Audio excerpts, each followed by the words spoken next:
series is about prune. Sino dito nakakalam kung ano yung prune? Prune. P-R-U-N-E. Prune. Fruits? Hula. Hit, kuya, hit. Hit, yeah, hit. Wala na. Alam ko yung prune. Prune. Ayun na. Ayun yung hint. Cutter. Cutter? Paano na? Pagkitan na nga. Cutting. Ano yan? Cutting. Cutting. Alin? Cutting. Tama. Tabas sa Tagalog. Pagtatabas. So, ang series natin is about pagtatabas. Sino dito ang plantita, ang nanay? Yung mga nag-ano. So, nakikita nyo ba kung paano na tinatabas yung mga bulok-bulok? Nakikita nyo? So, bakit nila tinatabas yung bulok-bulok? Kasi parang ano? Mag-grow ulit. Mag-ano? Ako alam ko. Hindi ko na alam. Ano? Hindi, ano? Para mas Ano? maganda yung... Kasi pag tinanggal mo yung ano na yun, yung part na patay na, may tutubo kang bago. Yun. Tsaka hindi ma-affect yung iba. Okay? So, yun yung pag-uusapan natin. It's about prune series. So, next slide, pre. Since dito nang galing yan, you already have been pruned and purified by the message I have given you. Remain in me, and I will remain in you. For a branch cannot produce its fruit if severed from the vine. And you cannot be fruitful unless you remain in me. So, ayan yung magiging series natin sa mga susunod na weeks. And ang goal natin is tabasin yung mga nabubulok na. Sabihin mo sa katawan mo, tabasin ang mga nabubulok na. Tabasin mo ng ngipin mo. Bukod sa ngipin.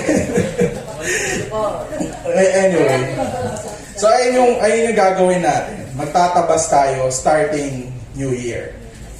So, ngayon, ang una nating tatabasin yung nangungupahan. Sino dito alam yung nangungupahan? Ako.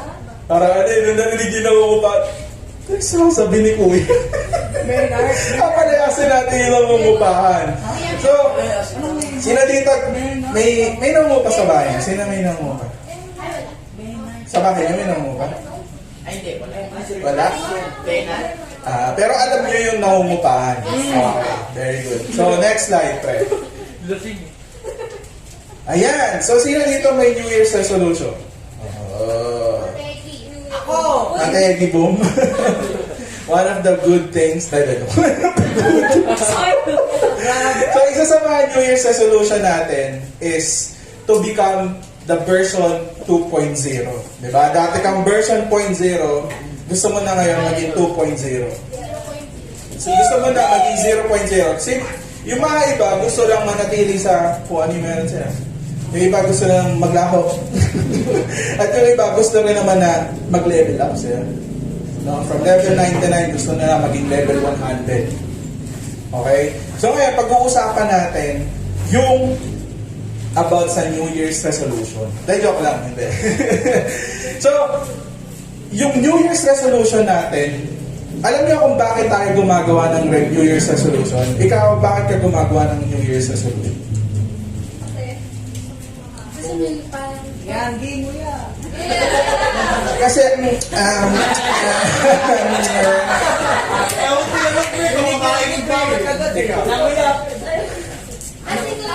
po yung tanong? Ano po yung tanong? isa-isa. Kasi may gusto siyang baguhin sa sarili niya. Ano pa? Kasi po may gusto po kong i-improve sa sarili. Ayun. Ano yung tanong ko, Mark? Bakit ka nag-New Year's resolution? Ikaw muna. Kala ko naman talino ka. Ulit. Hindi ako nag-jogger. New Year's resolution po. Ginagawa ko po yun. Tuloy po. Guys. Dahil na guys. Dahil? Dahil. Mag-attend ng New Year's resolution. Para to build lang ako. better version of yourself. Ikaw?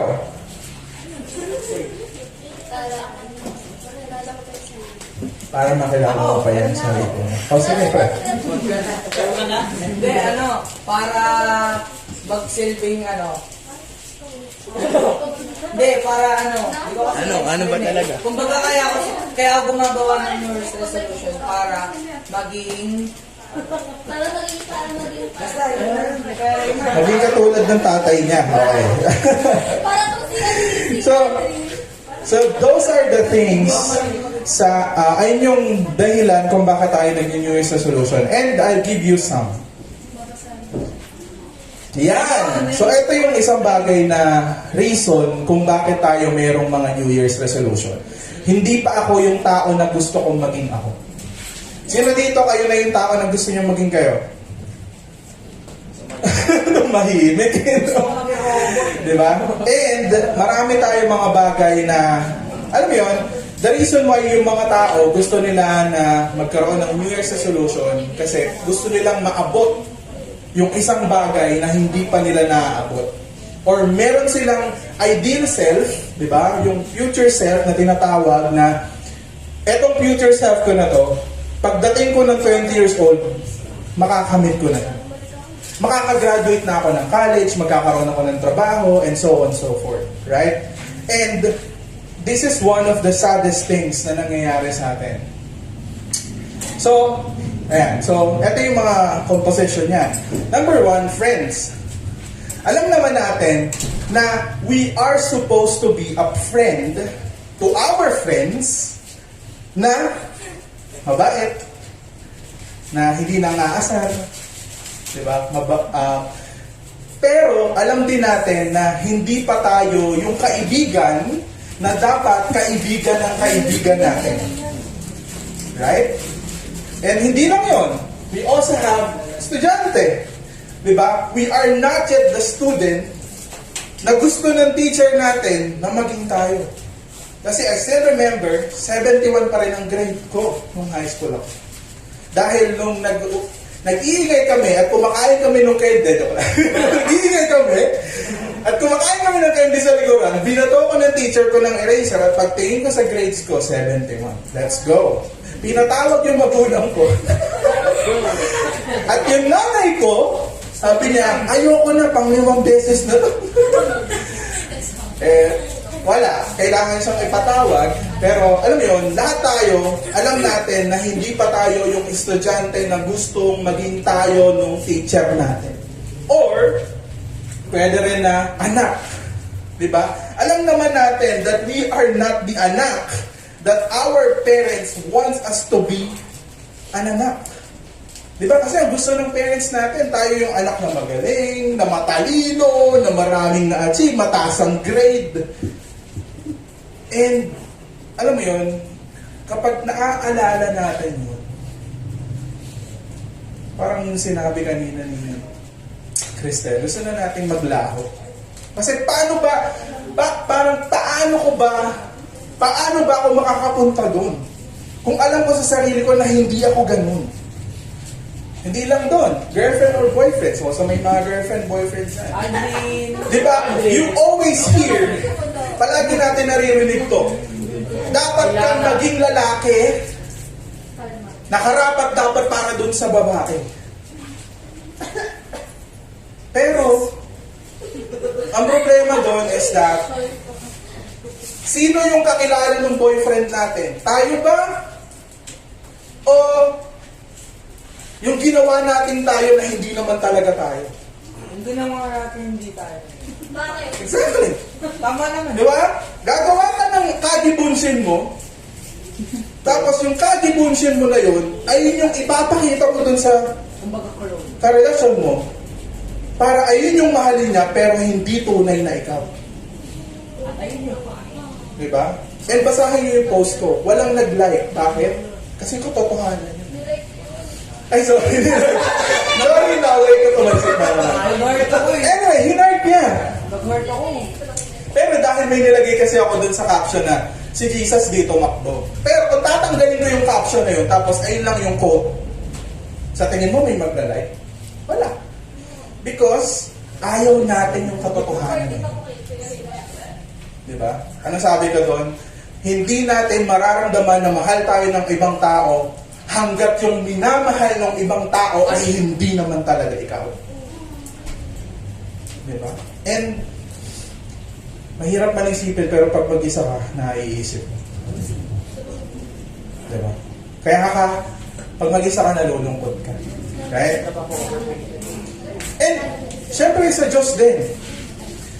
Kahit hindi ka naniniwala na may Diyos, or naniniwala ka na may Diyos, sa mga panahon na nag-iisa ka, alam mo sa sarili mo na mayroon kang pagkukulang dun sa tao na hindi mo alam kung sino.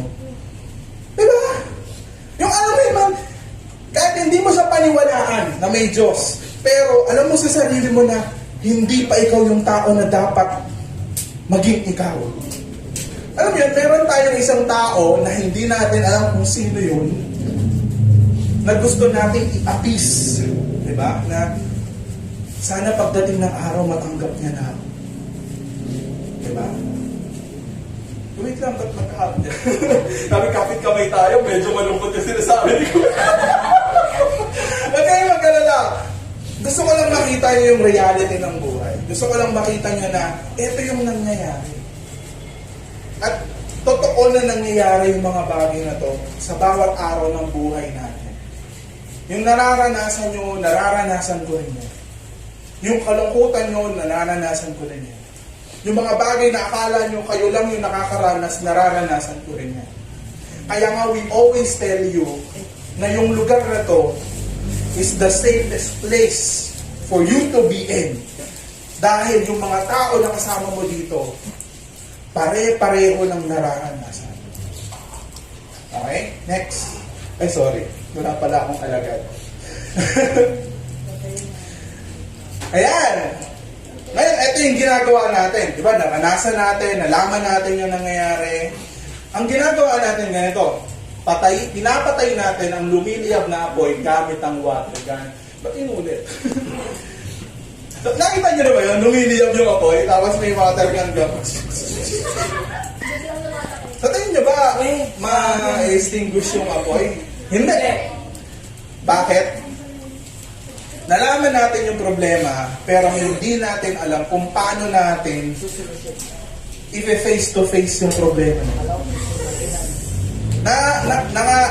Sino dito na kumumpronta na ng kaibigan niya? Diba? Alam mo, baho na talaga ng hindi ko na talaga kaya, pre. Diba? Anyway. Or, alam mo, galit na talaga ako sa'yo. Galit na sila. Naalala na naman. Naalala ko ba ito? Ayan, so, eto ngayon. Ayan, patayin na lumiliyab na po gamit ang water gun. Ito yung isa sa mga bagay na paborito natin lahat. Number 1, social media as a stage. Ano ibig sabihin? Face farm. Alam niyo ba kung bakit ako nagpo-post sa social media? Ha? Alam niyo ba, pagising ko ng umaga, nag-post ako ng gabi. Nag-my day ako. Lagi kong sinecheck kung ilan na ba yung nag-like. Lagi kong sinecheck kung ilan na ba yung nag-heart. Lagi kong sinecheck kung meron na bang nakakita. At lagi ko rin sinasabi sa jowa ko na, tignan mo, naka 600 na ako. Ikaw, naka 50 ka pa lang. Ano na? Diba? At isa sa mga bagay na pinagmamalaki ko, yung proposal video namin, umabot na siya ng almost 4,000 views. Bakit? Bakit? 3.6 pa lang. Diba? Ay, 3.6 pa lang. Updated! Diba? Ganun ako kalupit. Diba? Ginagawa kong station social media para makita ng tao yung tao na hindi naman talaga ako. Diba? For example, may pinost ka. I still remember Happy New Year, diba? Yung nag-post kami ng Happy New Year. Ang saya. Pero sa totoo noon, ang hassle kasi pupunta pa ako ng Taguig. Pero nakita doon sa video na ang saya namin ni AJ, Happy New Year, di ba? Pero ang problema doon, ayun, hindi na nakakita niya. Ang problema doon, at the back of that story, hindi ko alam kung ano ipopost ko. Naghanda ako ng video, naghanda ako ng mga notes ko, tapos ayun sana ipopost ko pero hindi ko na sinama. Baka kasi pag pinost ko to, maraming mag-angry react. Kasi meron akong gustong i-post nun. What? ang gusto kong sabihin is, this year, magsasuffer pa rin tayo, magkakaroon pa rin tayo ng mga problema, magiging malungkot pa rin tayo. Ayun yung gusto kong i-post. Kasi I always see people, another blessing, another big blessing for the coming years. Pero ang gusto kong i-post, magsasuffer pa tayo ulit by next year. Malulungkot ka ulit for next year. Pero, sinabi ko, gusto ko rin sabihin doon na, pero lagi pa rin tayo tatakbo kay Jesus. Pero hindi ko na pinost. Bakit? Wala naman magla-like noon. Happy New Year na lang, di ba? Para ma-heart pa ng mga tao. Ginawa kong stage yung social media. And the other one is as a distraction. Yung social media ka, di ka nagpo-post. Pero share ka ng share. Ayaw mo mag-post kasi baka pag nag-post ka, may mga alam mo yung angry or something.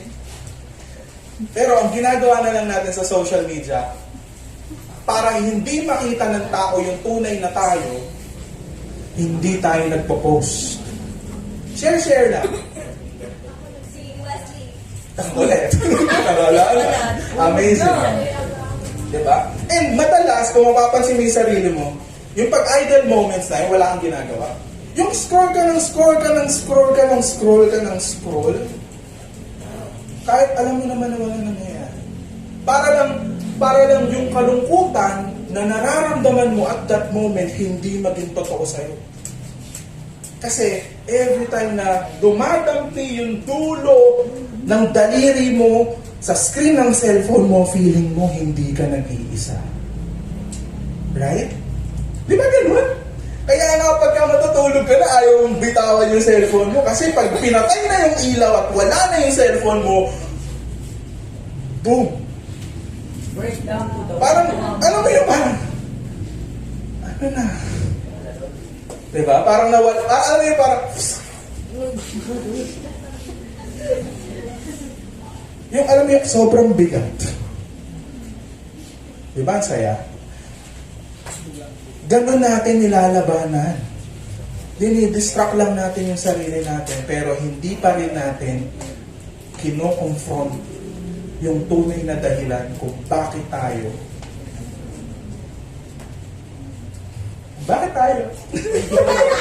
kung bakit tayo nagkataga nito. Okay, yung mga problems natin. And the other one, socialization sa isolation. Diba? Sino dito yung mga palaging nandun pagka-tropa? Diba? Inuman! Gala! Inuman, gala! Mga road trip, broom, skirt. Road trip, room lang ako. Road trip, broom. And meron tayong dalawang klase ng tao. Yung isa, ito, laging meron kayo palaging kaibigan na ganito. Siya lagi yung bangka. Lahat ng kwento siya. Siya din lagi nagpe-flex ng sarili niya. Ama. Kasi makita nila. Diba? Kaya nga sinabi ng mga comedian, alam niyo yung mga comedian? Yung mga biography ng mga comedian, alam niyo ba kung ano meron sa kanila? The reason why kaya sila naging comedian is because para maitago nila yung tunay na sila. Dahil yung mga comedian na kilala nyo ngayon, sila yung may pinakamalulungkot na buhay na ayaw nilang harapin. Dahil kapag hinarap nila yun, hindi nila kaya. Anong ginagawa nila? Comedy. You always show people na masaya ka, na ganito ka, na outgoing ka, na maraming nangyayari sa buhay mo. Kaya nga yung social media mo minsan, hindi mo mapigilang mag-post ka para bang may lagi nag-iintay mag-post ka. Totoo ba? Pero, ginagawa natin. Because that's how we battle yung internal na nararanasan natin na yung distance between you and the future self na gusto mong maging ikaw. Okay? Next. Isolation. Diba? Ito naman yung mga pag niyaya ka, ayaw mo. Kasi gusto mo lang kapag-isa, gusto mo lang sa bahay. And the reason why ayaw mo sumama sa kanila kasi ayaw mo rin ipakita yung tunay na ikaw. Gusto mong itago yung ikaw para hindi nila makita kasi takot kang ma-expose. Diba? Ah, bakit ko ipapakita tong side na to? Sino ba sila? Sino ba sila? Diba? Kapag nakita na yung kabilang sungay mo, hindi na sila. And, eto rin, better and better. Diba? The reason why we want to become better and better, bakit? Kasi, para matakpan yung tunay na ikaw. Diba, for example, bakit natin nilalagyan ng bandage yung sugat? Para hindi makita yung sugat. Para gumaling. Para hindi rin makita yung sugat. And the reason why we have a lot of New Year's resolution is because ginagawa nating bandage yung New Year's resolution para matakpan yung tunay na ikaw. Ano, uya na ba? Kuya, ano na nangyayari? Huwag kayo mag-alala, we will end well. So, ayun yung ginagawa natin. We keep on doing these things para maitago natin yung tinatawag nating impostor. Diba? Yung sinasabi ko sa iyo. Yung sinasabi ko kanina, yung ipinapakilala mo sa tao, yung representative mo, yung magugustuhan nila. And yung isa na iniwan mo, ikaw yung tunay na ikaw, tapos yung representative mo, siya yung impostor. Siya yung nangungupahan na kailangan nating palayasin. Pinalayas niya ba? Di pa, kasi we love that eh. Ano tayo eh, sobrang nating creative na lagi tayo nagkikreate ng illusion. Diba? Na mas masarap yung candy kaysa sa hello. Joke. Joke lang. So ano nga ba yung ugat ng problema? Bakit nga ba ganun tayo? Diba? Bakit nga ba patuloy natin ginagawa yung mga bagay na yun kahit alam naman natin na hindi naman talaga nakakatulong dun sa una natin problema, which is the distance from our true self to the person that we want to be. Number 1. Matanggihan. Tinagalog ko eh. Pero alam ko naman na alam niyo yung word na rejection eh. Diba? Sino dito na-reject na? Higher! Diba? Sa akin, diba? I still, okay. May kwento ako sa inyo. I still remember, second year ako, meron akong isang kaklase nun, ang ganda. Grabe, ganda nun. Naaalala ko to. Lagot ako kay Angel. Sorry, my. At ako saan ka na. So yung babae na yun, ang weird is, malayo yung upuan namin eh. Tapos, ang nangyari doon sa classroom namin, pinagtabi kami ng teacher. Alam mo yun? Hindi ko siya gusto nun. Maganda lang siya, pero hindi ko siya gusto. Pero ang ginawa ng teacher namin, pinagtabi kami. Tapos, nung tumatagal na, siyempre katabi mo, kausap mo, ganyan. Tapos nung para napansin ko, ay, ang ganda pala niya. Ano mo yun? May ganun eh. Ay, ang ganda pala niya.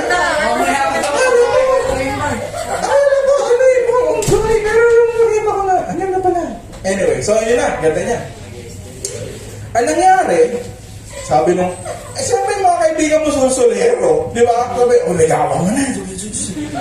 Sabi ko, sabi pa, ako na yung bridge nyo. Ganyan, di ba yung bridge pa?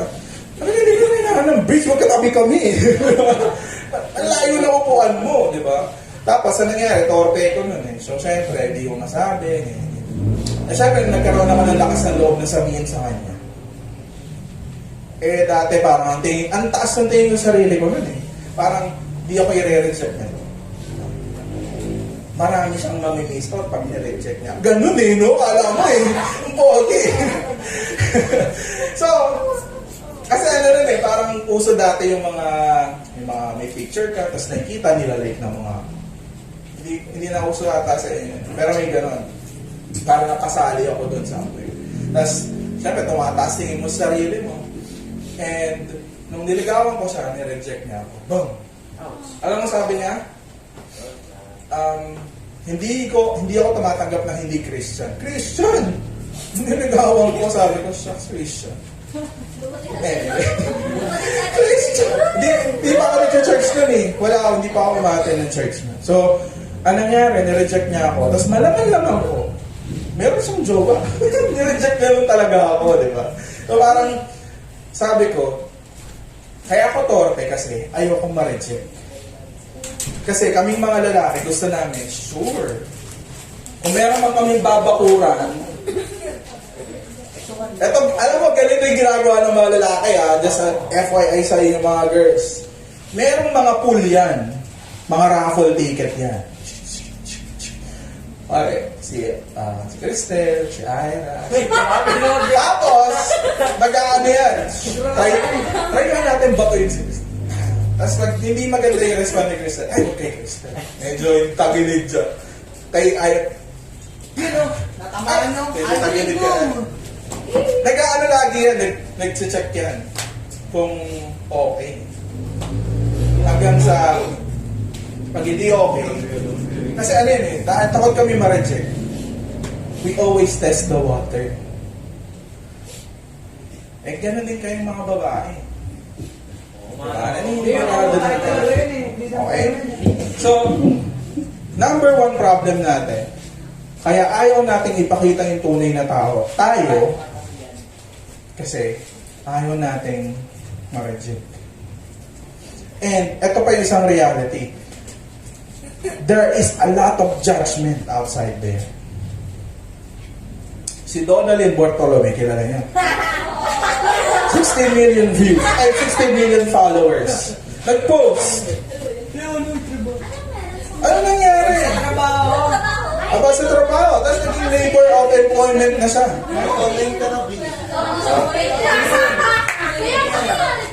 Basta nag-post siya about sa bakit kayo nalulungkot, bakit kayo chuchu, ganyan. Dapat thankful ka, ganyan, chuchu. So, parang ang dami nag-react. Tapos parang everyone is against her. Pero, ang nakakatawa dun, when you go outside, yung mga tao na nandun, na nagja-judge dun sa tao, feeling nila mas magaling sila dun sa tao. Alam mo, nung nakita ko yung post niya, ang una kong inisip sa sarili ko ganito. Hindi ako mas magaling dito. Maraming pinagdaanan tong tao na to na hindi ko pa pinagdadaanan. Eh yung mga tao na walang alam, comment ako. Diba? Comment. Eh yung isa nga sinabi niya, hindi ko to kilala. Ayun pa yung sinabi niya, tapos nag-comment siya. Hindi mo na nga kilala, nag-comment ka pa?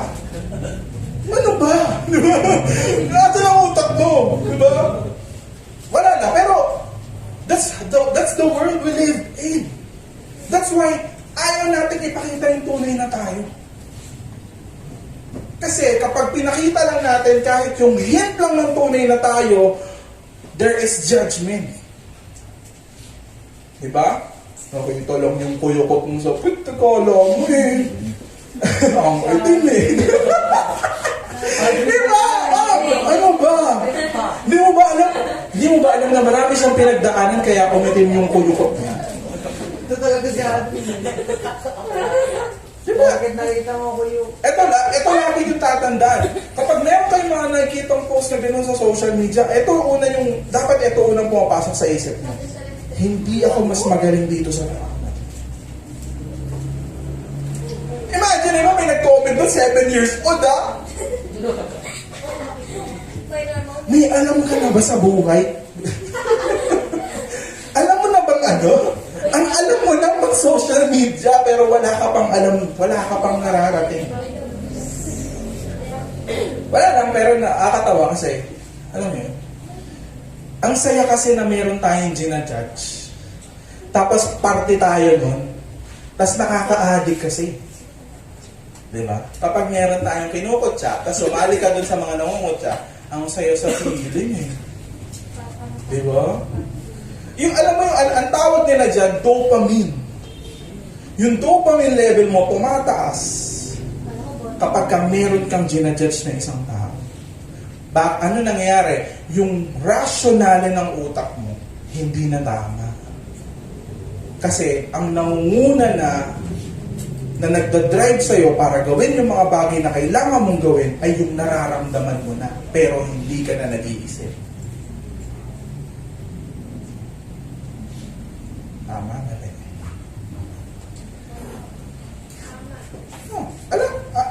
Ganon ka-judgmental ang mundo. At madalas, kasama tayo dun sa mga tao na nagja-judge dun sa mga tao na hindi naman natin kilala. And social media is a very good avenue para gawin yung mga bagay na yun kasi hindi kanya pwedeng batukan. Diba? Subukan mong gawin dito yun. Makakatawan ka kaagad yan. Diba? Eh sa social media, malalayo yun. Baka nasa US.com paano kukutawan yun. Anyway, so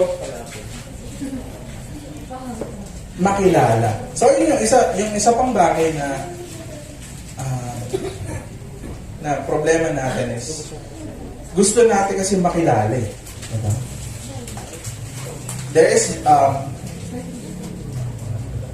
There is judgment and at the same time gusto rin para makaalis tayo dun sa judgment na yun, anong ginagawa natin?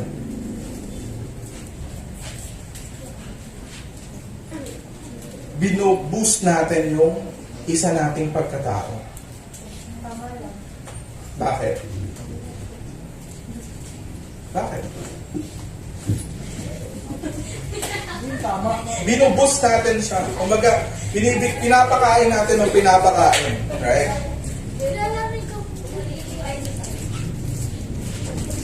And ang nangyayari, the more na pinapakain natin yung impostor, the more na lumalaki siya. At kapag lumaki na siya, hindi na alam mo yung nangyari nung lumaki na yung impostor, hindi ka na makabalik dun sa tunay na ikaw. Naniwala ka na sa kasinungalingan na sinasabi ng isang other self. Mukhang mas tama na siya, ako na yung mali. Nawala ka na sa picture. Hindi mo napansin? Nawala ka na kasi siya na yung nangingibabaw eh. Patuloy ka ng kinain ng kasinungalingan ng mga sinasabi niya. Nakita nyo, pag ina-analyze mo yung lahat ng bagay, sobrang imposible. Diba? Kaya dead end eh. Kaya dead end yung social media, dead end yung social media, dead end yung mga tao sa paligid mo. Kasi anytime pwede silang pumalas sa'yo. Dead end yung mga tao sa paligid mo, even your family members. Tsaka yung mga friends mo. Kasi most of them, sila yung inaasahan natin na makukuha na natin ng hindi judgment. Pero ang nakakalungkot is sila pa mismo yung nagbibigay ng judgment sa atin. Diba?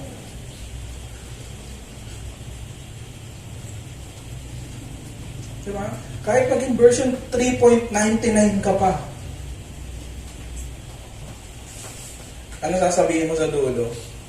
Yung mga billionaires na, alam mo ba sinasabi nila? Sabi ng isa, what is enough? Paano masasabi na titigil ka na? Sabi nung sa isang billionaire. Sabi nung isang billionaire, sagot niya, $1 more. Ano ibig sabihin? Hindi na titigil yung cycle. Kaya yung continuous improvement, maganda yun. There's nothing wrong with continuous na mag-improve ka. Pero, wag mong iisipin na kapag nag-improve ka, mamahalin ka na ng mga tao. Wag mong iisipin na kapag ka ginawa mo tong mga bagay na yon, some way, somehow, hindi ka na magiging malungkot ulit. Bakit? Dahil sa isang pagkakamali mo lang, ano nangyari? Yung lahat ng mga bagay na ginawa mong mabuti na wala lang sa isa. Na-imagine mo ba yun? Di ba may mga ganun tayong scenarios? Na ang tagal mong prinotektahan. Pero dahil dun sa isang pagkakamali na ginawa mo, boom, bumagsak lahat ng pinaghirapan. Pero patay mo nga ilaw. Tapos na. Yan. Ang mabuting balita. Galing kay San Pedro.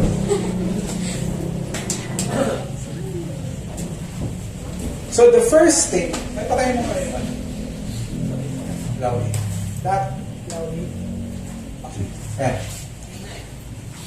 Diba? So yung mga bagay na pinagdadaanan natin, rejection, judgment, yung kagustuhan natin makilala ng ibang tao, it's always a dead end. Diba? Yung mga bagay na ino-offer ng mundo sa atin, diba? Gawin mo to. Maging ganito ka. Ang nangyayari sa atin is the more na kinukuha natin yung mga bagay na yun, the more na napapagod tayo. The more na nalulungkot tayo. The more na mas bumibigat yung buhay. Dahil naniniwala tayo sa kasinungalingan nila na kapag ka nakuha mo tong isang bagay na to, kapag naging ganito ka na,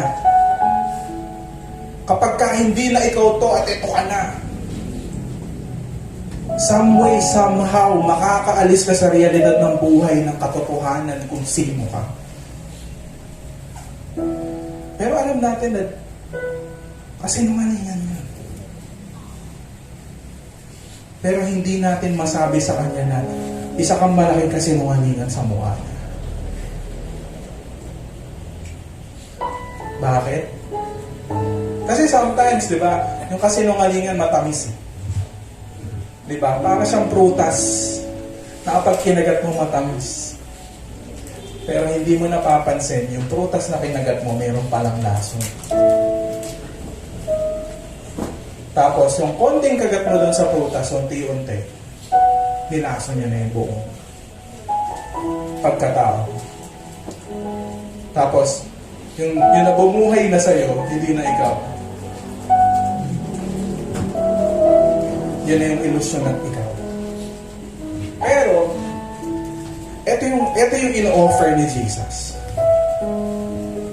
Alam niyo ba nangyari dun sa cross? Sabi niya, Jesus cried out with a loud voice saying, my God, why have you forsaken me? Alam niyo ba nangyari kay Jesus? Nung time na nandun siya nung papunta na ng Calvary, ano unang nangyari sa kanya? Lahat ng mga friends niya, iniwan siya. I'm not talking about friends na malayo. I'm talking about friends na kasama niya the whole time. Pero nung time na inaresto si Jesus, lahat sila nagpulasan. Ano nangyari doon? Iniwan siya. Na-imagine niyo ba yung feeling ni Jesus nung time na iniwan siya ng mga closest friends niya? Ilagay mo yung sarili mo doon. Iwanan ka ng mga friends mo na tinuturing mong tunay na kaibigan. And then, ang nangyari, hindi nagsasalita si Jesus. Dala-dala niya yung cross, hinahataw siya ng mga Hudyo, ng mga Romans. Hindi siya nagsasalita. Alam niyo kung kailan lang siya nagsalita? Nung nandun na siya sa cross. Hindi siya nagsalita nung nireject siya ng mga disciples niya. Hindi siya nagsalita nung pinagbuturaan siya ng mga tao na nasa paligid niya. Nagsalita lang siya nung panahon na nandun na siya sa cross. Alam mo kung bakit? Dahil tinanggihan na siya ni God the Father. Nireject na siya. Imagine, Na-imagine nyo ba na yung relationship ni Jesus and God the Father nagsimula pa before the foundation of the world? Hindi pa nakikreate ang mundo, pero nung time na nandun sa cross si Jesus, ang nangyari is, yung relationship ng Son and the Father was broken. Naputol. Na-imagine nyo ba yun? Yung jowa mo nga 3 months lang eh. Hindi ka makamove on eh. Yung friends mo nga nakakakilala mo lang ng 1 buwan, nag-break kayo, naghiwalay kayong dahil nag-away kayo, hindi ka na makamove on eh. Pero imagine mo yung time frame ng relationship ni God the Father tsaka ni Jesus before the foundation of the world, and then nag-break sila. Kaya napasigaw si Jesus. My God, why have you forsaken me? You rejected me. At ang pinakamalapit pa dito, He was rejected in those moments na pinakakailangan niya ng tao na kasama niya. Na-imagine mo yung aloneness? Sana lang mag-isa nun. That even the person na inaasahan niya na katabi niya, wala. Kaya yung kung meron ng isang tao na nakakaintindi sa atin ngayon at this very moment, hindi yun yung kaibigan mo. The first person who understands us the most is Jesus Himself. Dahil yung nararanasan natin na kalungkutan and aloneness at this very moment ay latak lang ng naranasan niya. And the second thing, ito, hindi ko alam kung narinig yan to, pero sabi dito, Isaiah 52:14, many were horrified at what happened to Jesus, but everyone who saw Him was even more horrified because He suffered until He no longer looked human. Imagine, yung suffering na naranasan ni Jesus at that moment, hindi na siya kilala, hindi na siya nakilala dahil dun sa mga naranasan niyang hataw, hiwa, at mga bagay na ginawa sa kanya ng mga Romans. Walang nakakakilala sa kanya. Naranasan mo na bang ma-ignore?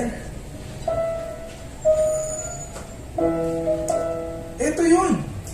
He was ignored. I still remember si Vice Ganda. Sikat na siya, di ba? Lahat ng bagay meron na siya. Pero hindi niya kinaya nung time na in-ignore siya ng mga kaibigan niya. Yun, nag-prank yung mga gay niyang friends. Tapos in-ignore siya. Wala pang 10 minutes yun, ha?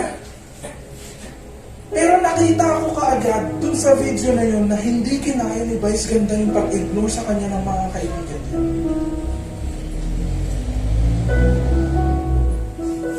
Alam mo yung feeling pag na-ignore ka? Alam niyo ba yung hell? One of the descriptions of hell is you are eternally ignored. Walang nakakakilala sa iyo dun. Na-imagine mo ba yung feeling nang walang nakakakilala sa iyo? That even yourself, hindi mo kilala kung sino ka. Yung naranasan ni Jesus dun sa cross, yung naranasan na suffering ni Jesus, walang nakakakilala sa kanya dahil dun sa suffering na naranasan niya. Wala siyang glory, wala siyang fame, wala siyang praise na nanggagaling sa mga tao. At kung sasabihin mo sa akin na hindi ka naiintindihan ni Lord, I don't think so.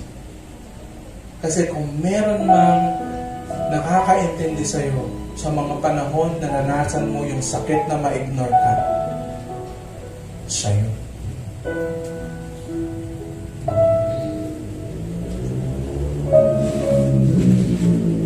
Ay, so. At ito yung isa sa mga quotes ko. Siyempre, hindi ko na lalagay sa social media. Kasalanan mo yung dahilan kung bakit naranasan niyang mamatay at magdusa pero hindi kanya tinalikuran sa gitna nito. Kasalanan mo yun. Kasalanan ko yun kung bakit siya nandun. Ayun yung mga panahon na nire-reject natin siya. Ayun yung mga panahon na pinaniniwalaan natin yung kasinungalingan ng mundo na to. Ito yung mga panahon na wala tayong pakialam sa Kanya, pero He stayed. He stayed.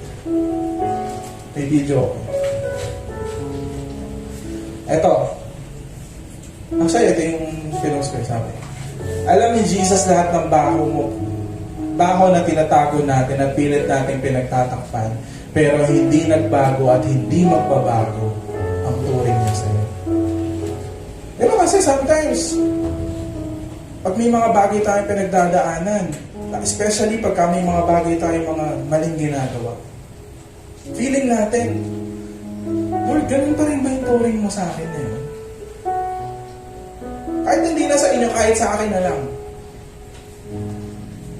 Every single day siguro ng buhay ko, I always feel this within me na, Lord, same pa rin ba yung turing mo sa akin kapag nagawa ko itong mga bagay na? Araw-araw ko yung tinatanong sa Kanya. Pero araw-araw ko rin pinapaalala sa sarili ko na dahil namatay si Jesus, hindi na magbabago ang turing ng Diyos sa akin hanggang sa mamatay ako.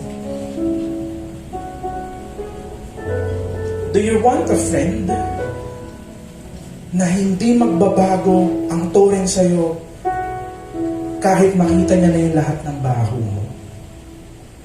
Don't you want a friend like that?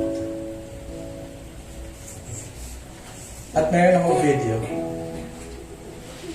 Ay! Ay, mag-play. Play mo. Ito, napanood ko lang to na nasa Tagaytay kami. Pero panoorin. Ganda.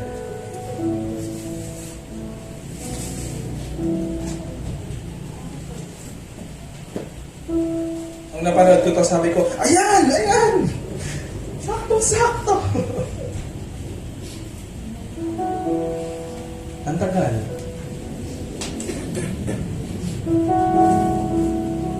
Wala na. Nawala na yung luha ni ano. Ha?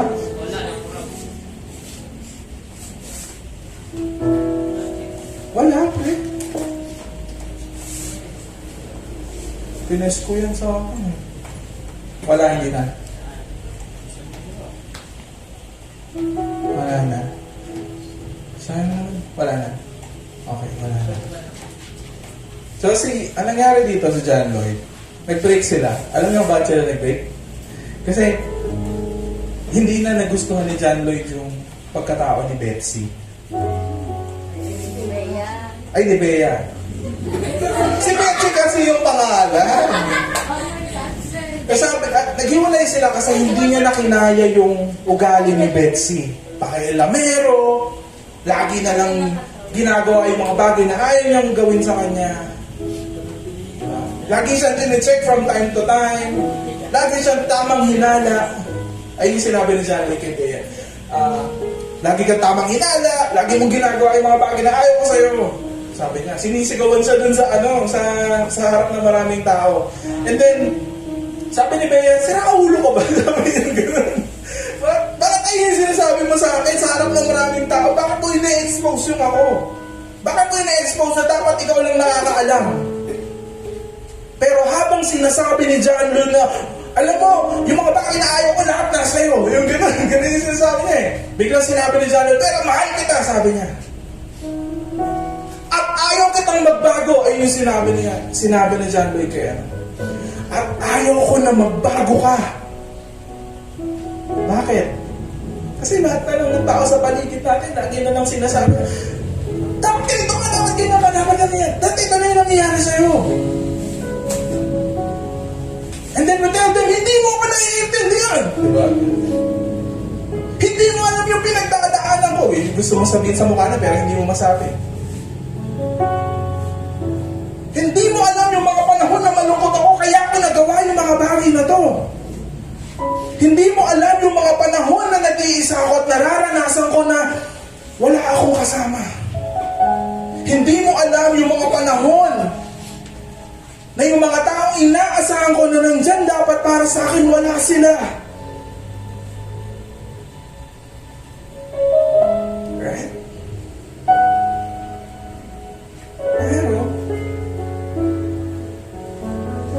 gusto ko kay Jesus ganito. Niyakap ka niya, tapos hindi niya sinabi sa'yo na, alam mo, magbago ka na. Alam niyo kung bakit?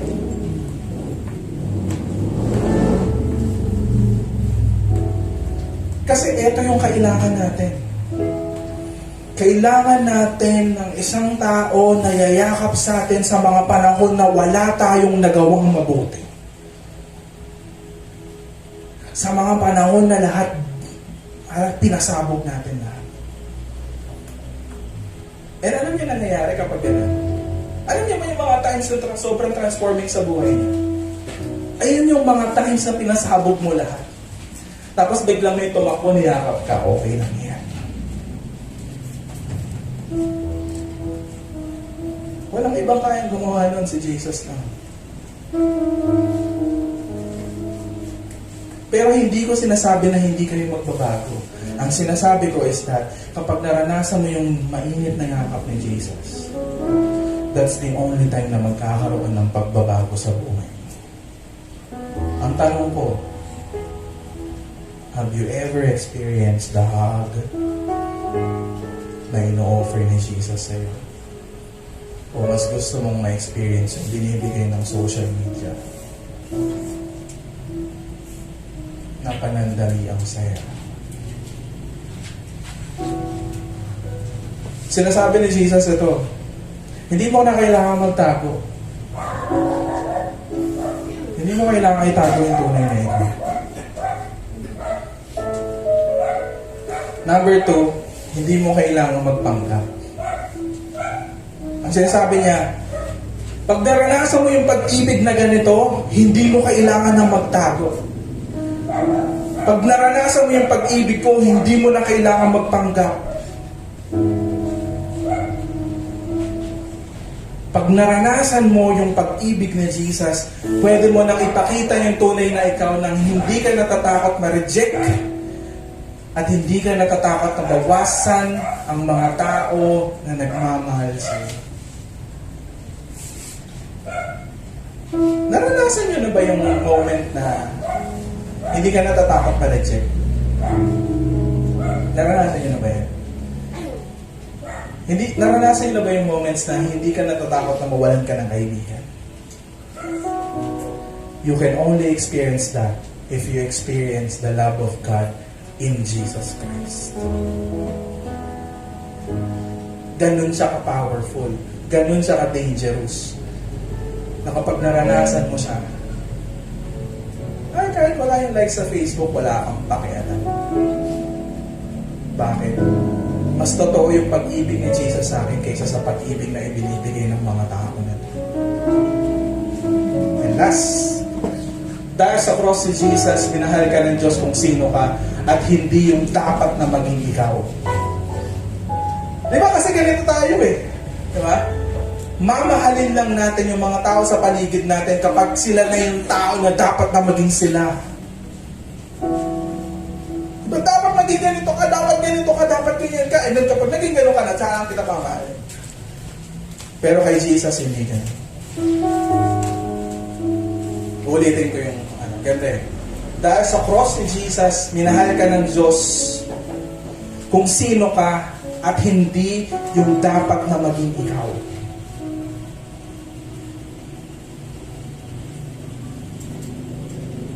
Pakipost. Why? Let's pray. Lord,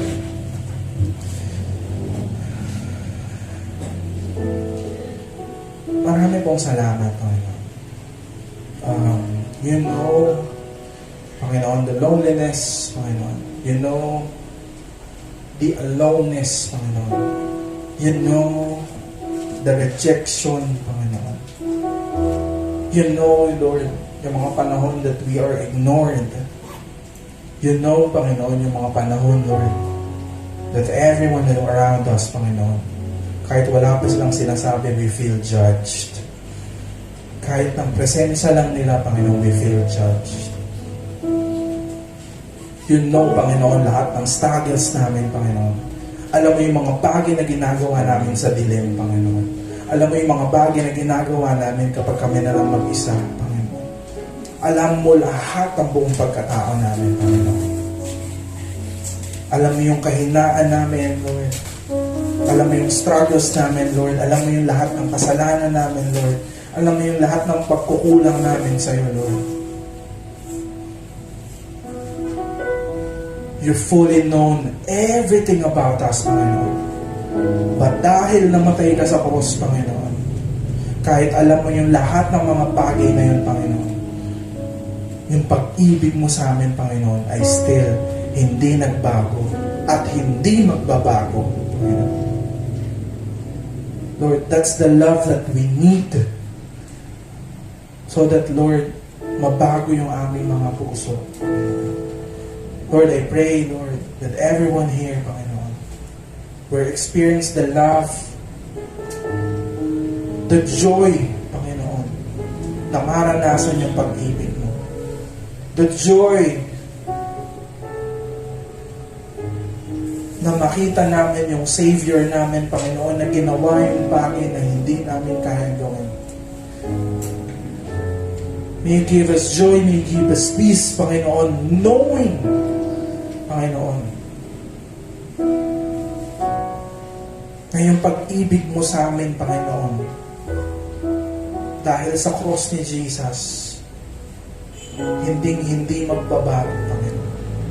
At yung turing mo sa amin, hindi rin magbabago. Regardless of who we are. Panginoon. And I pray, God, na maranasan namin lahat, Lord, especially yung mga kabataan, Panginoon. Yung init ng pag-ibig mo, yung init ng yakap mo, yung init ng halik mo. In moments, Panginoon, when we need it the most. We just want to bless you. We just want to honor you. In the mighty name of Jesus, we pray. Amen. Amen.